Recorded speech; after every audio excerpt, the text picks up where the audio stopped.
हर हर महादेव। ब्रह्मा जी का रुद्र के विवाह के लिए प्रयत्न और चिंता तथा भगवान विष्णु का उन्हें शिवा की आराधना के लिए उपदेश देकर चिंता मुक्त करना। ब्रह्मा जी ने कहा, विप्रवर नारद, तुम धन्य हो, भगवान शिव के सेवक हो, अतः शिव की लीला से युक्त जो उनका शुभ चरित्र है उसे भक्ति पूर्वक सुनो। तात पूर्व काल में मैं एक बार जब मोह में पड़ गया और भगवान शंकर ने मेरा उपहास किया, तब मुझे बड़ा क्षोभ हुआ। वस्तुतः शिव की माया ने मुझे मोह लिया था, इसीलिए मैं भगवान शिव के प्रति ईर्ष्या करने लगा। किस प्रकार सो बताता हूँ, सुनो। मैं उस स्थान पर गया जहाँ दक्ष राजमुनि उपस्थित थे। वही रति के साथ कामदेव भी था। नारद, उस समय मैंने बड़ी प्रसन्नता के साथ दक्ष तथा दूसरे पुत्रों को संबोधित करके वार्तालाप आरंभ किया। उस वार्तालाप के समय मैं शिव की माया से पूर्णतया मोहित था। अतः मैंने कहा, पुत्रों, तुम्हें ऐसा प्रयत्न करना चाहिए जिससे महादेव जी की किसी कमनीय कांति वाली स्त्री का पानी ग्रहण करे। इसके बाद मैंने भगवान शिव को मोहित करने का भार रति सहित कामदेव को सौंपा। कामदेव ने मेरी आज्ञा मानकर कहा, प्रभु, सुंदरी स्त्री ही मेरा अस्त्र है, अतः शिव जी को मोहित करने के लिए किसी नारी की सृष्टि कीजिए।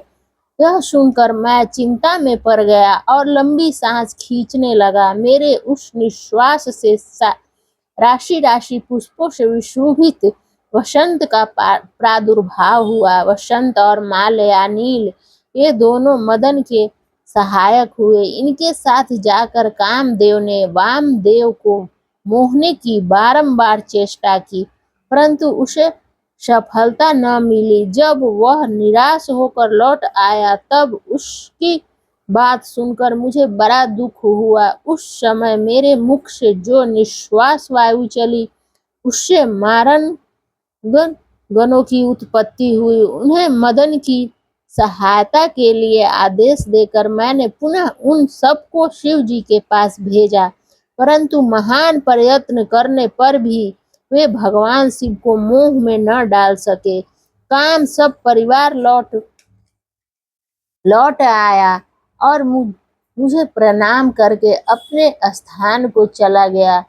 उसके चले जाने पर मैं मन ही मन सोचने लगा कि निर्विकार तथा मन को वश में रखने वाले योग परायण भगवान शंकर किसी स्त्री को अपनी धर्मिणी बनाना कैसे स्वीकार करेंगे। ऐसी सोचते सोचते मैंने भक्ति भाव से उन भगवान श्री हरि का स्मरण किया, जो साक्षात शिव स्वरूप तथा मेरे शरीर के जन्मदाता है। मैंने दीन वचनों से युक्त शुभ स्रोतों द्वारा उनकी स्तुति की। उस स्तुति को सुनकर भगवान शीघ्र ही मेरे सामने प्रकट हो गए।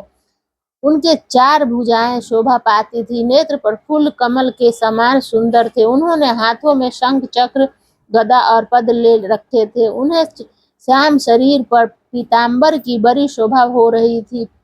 वे भगवान श्री हरि भक्त प्रिय हैं, अपने भक्त उन्हें बहुत प्यारे हैं। सबके उत्तम शरणदाता उन श्री हरि को उस रूप में देखकर मेरे नेत्रों से प्रेमाश्रुओं की धारा बह चली और मैं गदगद कंठ से बारंबार उनकी स्तुति करने लगा। मेरे उस स्रोतों का सुनकर अपने भक्तों के दुख दूर करने वाले भगवान विष्णु बहुत प्रसन्न हुए और शरण में आए हुए मुझ ब्रह्मा से बोले, महाप्राय विधाता, लोक श्रेष्ठा ब्राह्मण, तुम धन्य हो। बताओ, तुमने किस लिए आज मेरा स्मरण किया है और किस निमित्त से यह स्तुति की जा रही है। तुम पर कौन सा महान दुख आ पड़ा है, उसे मेरे सामने इस समय कहो, मैं वह सारा दुख मिटा दूंगा। इस विषय में कोई संदेह या अन्यथा विचार नहीं करना चाहिए। तब ब्रह्मा जी ने सारा प्रसंग सुनकर कहा, केशव, यदि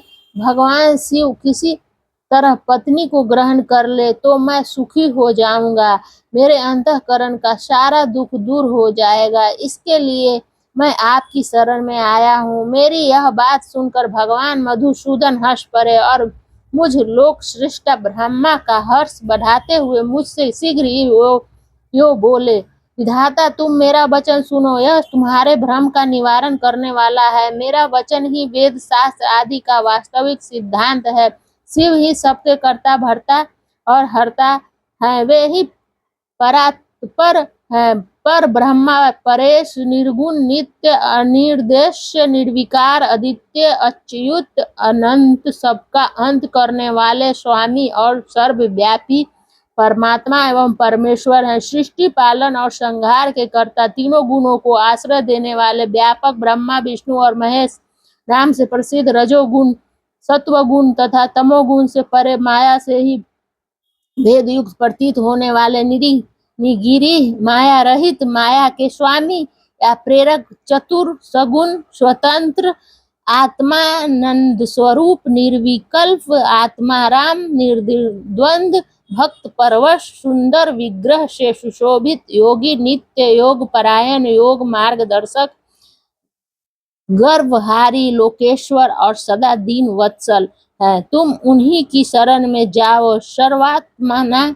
शंभु का भजन करो, इससे संतुष्ट होकर वे तुम्हारा कल्याण करेंगे। ब्राह्मण, यदि तुम्हारे मन में यह विचार हो कि शंकर पत्नी का पानी ग्रहण करे, तो शिव को प्रसन्न करने के उद्देश्य से शिव का स्मरण करते हुए उत्तम तपस्या करो। अपने उस मनोरथ को हृदय में रखते हुए देवी शिवा का ध्यान करो। वे देवेश्वरी यदि प्रसन्न हो जाए तो सारा कार्य सिद्ध कर देगी। यदि शिवा सगुण रूप से अवतार ग्रहण करके लोक में किसी की पुत्री हो मानव शरीर ग्रहण करे, तो वे निश्चय ही महादेवी जी की पत्नी हो सकती हैं। महादेव जी की पत्नी हो सकती हैं। ब्राह्मण, तुम दक्ष को आज्ञा दो, वे भगवान शिव के लिए पत्नी का उत्पादन करने के निमित्त स्वतः भक्ति भाव से प्रयत्न पूर्वक तपस्या करे। तात शिवा और शिव दोनों को भक्त के अधीन जानना चाहिए। वे निर्गुण पर ब्रह्मा स्वरूप होते हुए भी स्वेच्छा से सगुण हो जाते हैं। विधेय भगवान शिव की इच्छा से प्रकट हुए हम दोनों ने जब उनसे प्रार्थना की थी, तब पूर्व काल में भगवान शंकर ने जो बात कही थी उसे याद करो। ब्राह्मण, अपनी शक्ति से सुंदर लीला विहार करने वाले निर्गुण शिव ने स्वेच्छा से सगुण होकर मुझको और तुमको प्रकट करने के पश्चात तुम्हें तो सृष्टि कार्य करने का आदेश दिया, और उमा सहित उन अविनाशी सृष्टिकर्ता प्रभु ने मुझे उस सृष्टि के पालन का कार्य सौंपा। फिर नाना लीला विशारद उन दयालु स्वामी ने हंसकर आकाश की ओर देखते हुए बड़े प्रेम से कहा, विष्णु, मेरा उत्कृष्ट रूप इन विधाता के अंग से इस लोक में प्रकट होगा, जिसका नाम रुद्र होगा। रुद्र का रूप ऐसा ही होगा जैसा मेरा है, वह मेरा पूर्ण रूप होगा। तुम दोनों को सदा उसकी पूजा करनी चाहिए। वह तुम दोनों के संपूर्ण मनोरथ की सिद्धि करने वाला होगा। वही जगत का प्रलय करने वाला होगा। वह समस्त गुणों का दृष्टा, निर्विशेष एवं उत्तम योग का पालन होगा। यद्यपि तीनों देवता मेरे ही रूप हैं, तथापि विशेषतः रुद्र मेरा पूर्ण रूप होगा। पुत्रों, देवी उमा के भी 3 रूप होंगे। एक रूप का नाम लक्ष्मी होगा, जो इन श्री हरि की पत्नी होगी। दूसरा रूप ब्रह्मा पत्नी सरस्वती है। तीसरा रूप सती के नाम से प्रसिद्ध होगी। सती उमा का पूर्ण रूप होगी, वे ही भावी रुद्र की पत्नी होगी। ऐसा कहकर भगवान महेश्वर हम पर कृपा करने के पश्चात वहां से अंतर्ध्यान हो गए, और हम दोनों सुख पूर्वक अपने अपने कार्य में लग गए। ब्राह्मण, समय पाकर मैं और तुम दोनों सब पत्नी हो गए, और साक्षात भगवान शंकर रुद्र नाम से अवतीर्ण हुए। वे इस समय कैलाश पर्वत पर निवास करते हैं।